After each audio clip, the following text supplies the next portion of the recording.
Olá, eu sou Jarles Pereira, missionário da comunidade Canção Nova, e você está no Diário Espiritual. Vamos fazer juntos? Em nome do Pai, e do Filho, e do Espírito Santo. Amém. Vinde, Espírito Santo, enchei os corações dos vossos fiéis e acendei neles o fogo do vosso amor. Enviai vosso Espírito e tudo será criado, e renovareis a face da terra. Oremos. Ó Deus, que instruíste os corações dos vossos fiéis com a luz do Espírito Santo, fazei que apreciemos retamente todas as coisas segundo o mesmo Espírito e gozemos sempre da sua consolação. Por Cristo Senhor nosso. Amém. Evangelho de São Mateus, capítulo 14, versículos de 22 a 33. Logo em seguida, forçou os discípulos a embarcarem e aguardá-lo na outra margem, até que ele despedisse as multidões. Tendo-as despedido, subiu ao monte a fim de orar, a sós. Ao chegar à tarde, estava ali sozinho. O barco, porém, já estava a uma distância de muitos estádios da terra, agitado pelas ondas, pois o vento era contrário. Na quarta vigília da noite, ele dirigiu-se a eles, caminhando sobre o mar. Os discípulos, porém, vendo-o que caminhava sobre o mar, ficaram atemorizados e diziam: "É um fantasma!" e gritaram de medo.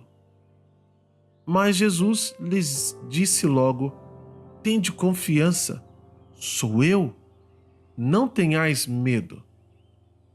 Pedro, interpelando-o, disse: "Senhor, se és tu, manda que eu vá ao teu encontro sobre as águas." E Jesus respondeu: "Vem." Descendo do barco, Pedro caminhou sobre as águas e foi ao encontro de Jesus. Mas sentindo o vento, ficou com medo e começou a afundar. Gritou: "Senhor, salva-me!" Jesus estendeu a mão prontamente e o segurou, repreendendo-o: "Homem fraco na fé, por que duvidaste?" Assim que subiram no barco, o vento amainou. Os que estavam no barco prostraram-se diante dele, dizendo: "Verdadeiramente, tu és o Filho de Deus." Palavra da salvação, glória a vós, Senhor. Essa afirmação última aqui, esse princípio eterno, que é uma verdade, verdadeiramente tu és o Filho de Deus, se dá mais por causa do temor do que acabaram de presenciar, do que por uma fé verdadeira, uma fé robusta, concreta, que Pedro vai manifestar daqui a algum tempo. Por quê?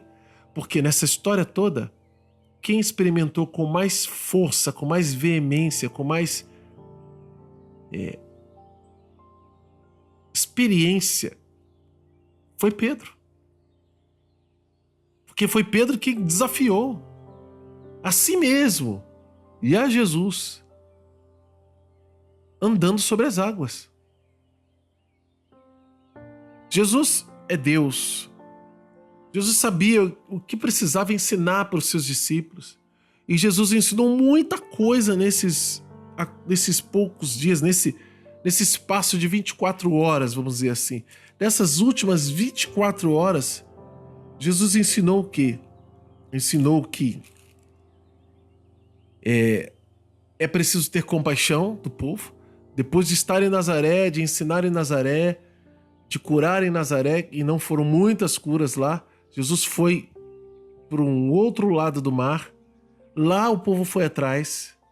Lá o povo começou a ser curado, porque Jesus sentiu compaixão deles. Entardeceu, né? Deu a hora do almoço, começou a ficar tarde. Jesus foi e multiplicou os pães, deu para eles. porque não tinham o que comer, mas Jesus disse: se tiver comigo, eu posso providenciar. E deu a bênção e deu de comer. Nesse ensinamento está o ensinamento da confiança em Deus, da compaixão de Deus, mas também a prefiguração da Eucaristia, que os discípulos ainda vão entender o que é. Ali está diante deles um novo maná. É muita coisa que acontece, né? Graças a Deus. E Jesus fez o quê? Jesus depois despediu a multidão e falou para os discípulos: vocês vão na frente. E aqui está dizendo que Jesus forçou eles a ir na frente. Eles não queriam, eles queriam ir com Jesus. Jesus falou: não, vocês podem ir, que eu vou ficar aqui. Vou despedir o povo, vou ficar aqui que eu vou rezar. Podem ir na frente, depois eu alcanço vocês. Talvez você estivesse perguntando: mas como? Será que ele vai no barco de alguém? Será que isso é seguro? Né? O que ele vai fazer?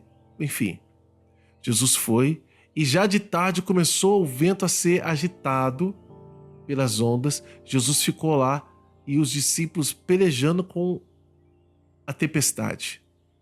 E o que aconteceu com Jesus? Jesus subiu a montanha e foi rezar.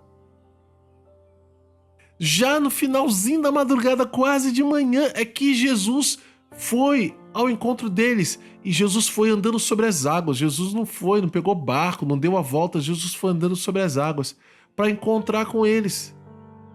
E quando eles viram aquela cena, aí eles ficaram apavorados. É um fantasma.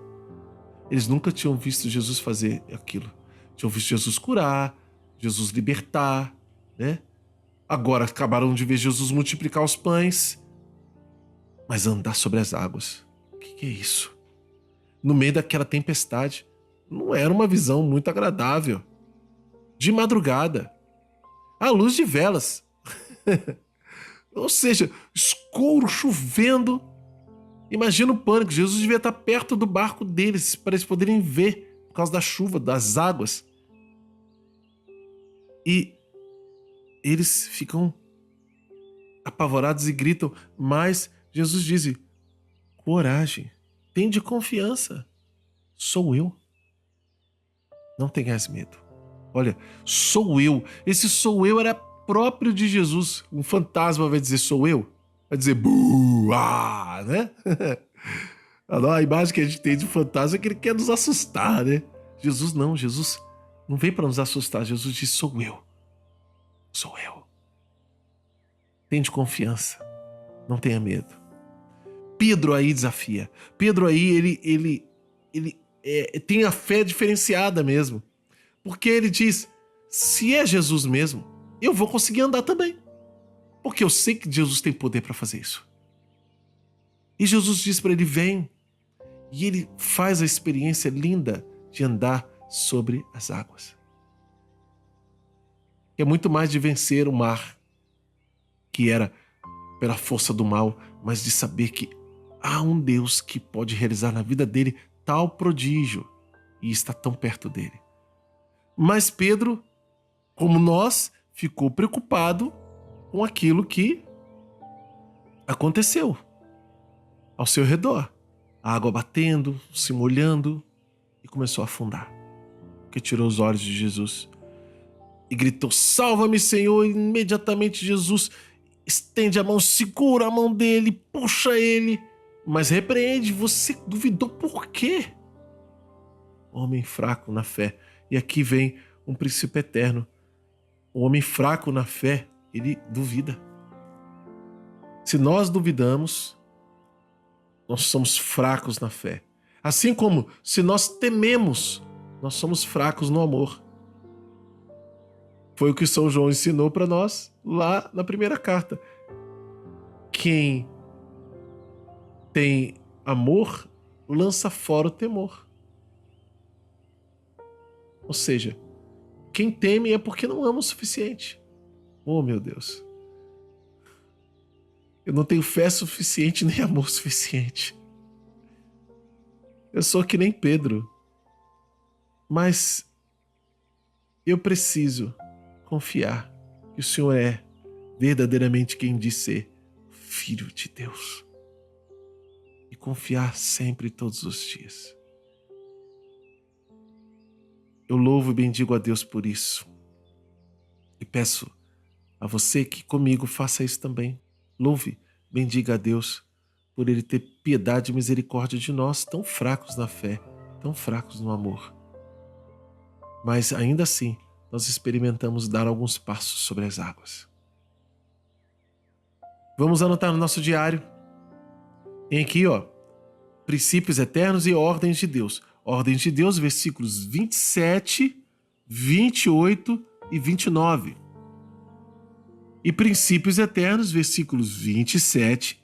Onde está o princípio eterno? No versículo 27. Sou eu. Sou eu. Esse é o princípio eterno. Aqui, Então anota. Por causa desta palavra, Jesus está dizendo, sou eu. Isso não muda. Quem é que está falando? Tende confiança, não tenhas medo. Quem está falando é o sou eu, é Jesus. Entendeu, né? Bom, e aqui versículos 30, 31, 32 e 33. Desculpa, versículos 31, 32 e 33. 30 não. Versículos 31, 32 e 33 são os princípios eternos. Se você quiser anotar só o 31 e 33, também tá? Porque o 32, assim que subiram no barco, o vento se amainou, é mais uma continuação da narrativa, então, melhor dizendo, versículos 31 e 33, princípios eternos. Por quê? Porque aqui está classificando o que acontece com um homem fraco na fé. Ele é um homem que duvida de Deus. E uma verdade eterna, no versículo 33, verdadeiramente tu és o Filho de Deus. Anota também no seu diário qual é a mensagem de Deus para você hoje e como colocar isso em prática na sua vida. É novo aqui no canal? Então se inscreva, acione o sino da notificação, deixe o like, seu like evangeliza, porque esse vídeo vai para mais gente. E vamos fazer juntos a Bíblia toda, com a graça de Deus, método A Bíblia no Meu Dia a Dia, de Monsenhor Jonas Abib, todos os dias aqui, vídeo novo no canal. Olha só, aqui na descrição do vídeo você encontra o passo a passo. Claro, não se esqueça de deixar o seu comentário, porque ele vai nos fazer crescer na fé também. Que Deus abençoe você. Ó Maria concebida sem pecado, rogai por nós e recorremos a vós.